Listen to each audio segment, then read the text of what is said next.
मोअज़्ज़ज़ नाज़रीन, तस्बीह से जुड़े कुछ सवालात ये हैं कि मुब्तला इश्क में कौन सी तस्बीह काम देती है?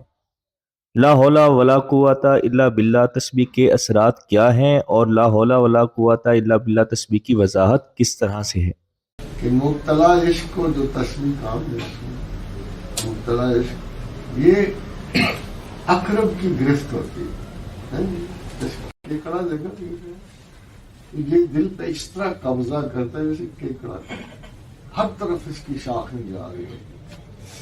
दिल बेचारा हर तरफ से एक ही फीलिंग दिमाग को भेज रहा, दिमाग के सारे सेल जो है ना, छत पर इसी चक्कर में, बाजार में इसी चक्कर में, टॉयलेट में इसी चक्कर में, बेचारों का पेट खराब हुआ, तबीयत खराब हुई, दिल डूब रहा है, क्योंकि मोहब्बत ने उस पर कब्जा पाया हुआ।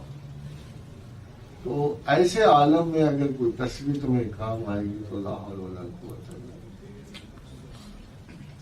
अगर ऐसे आलम में जो तबीयत पे ऐसी रोमांटिक गिरफ्त हो, अगर कोई तस्वीर तुम्हें काम आएगी तो ला हौल वला कुव्वता इल्ला बिल्लाह। वजह पूछो, ये भी एक बड़ा राज है। ये सवाए कुरान और हदीस को तो एक होता है पढ़ के गुजर जाना, एक थोड़ा सा गौर कर लेना भाई क्या मतलब। ये हदीस से दो तरह से है, एक तो है ला हौल वला कुव्वता इल्ला बिल्लाहिल अलिय्यिल अज़ीम और एक है ला हौल वला कुव्वता इल्ला बिल्लाह।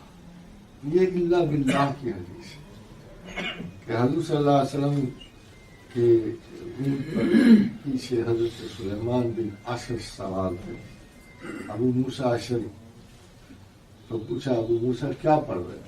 फरमाया या रसूलल्लाह ला हौल वला कुव्वता इल्ला बिल्लाह। लोग कहते हैं उस वक्त, ये बड़ी हैरानी की बात है, ये इंतहाई अहमकाना और बेवकूफानी की बात है जो आजकल के एकेडमिशियंस कहते हैं उस वक्त तो तस्बीह नहीं मगर हकीकत यह है कि उस वक्त इतनी पढ़ी जा रही थी कि कोई किसी को बताने वाले ही नहीं था। हर आदमी जो पढ़ रहा था खुदा की, बल्कि बाद असहाब की तो आयत थी कि जो कुरान की आयत किसी को पसंद आ गई ना, सुबह शाम वही पढ़ते रहते, सुबह शाम वही पढ़ते थे। तो पूछा अबू मूसा क्या पढ़ रहे हो? फरमाया ला हौल वला कुव्वता इल्ला बिल्लाह। फरमाया अबू मूसा 99 मसाइल इससे दूर होते हैं और सबसे छोटी मुसीबत का। ऑफ द रिकॉर्ड चैनल को बनाने का मकसद भी यही था कि उस्ताद मोहतरम प्रोफेसर अहमद रफ़ीक अख्तर के लेक्चर्स को विद रेफरेंसेस आप तक पहुंचाया जाए ताकि आपको समझने में आसानी हो। इस वीडियो में इस एडिशन के बारे में अपना फीडबैक हमें ज़रूर दीजिएगा और इस चैनल को आप सब्सक्राइब ज़रूर करें ताकि आने वाली ऐसी सारी वीडियोस आप तक बर वक्त पहुंचती रहें।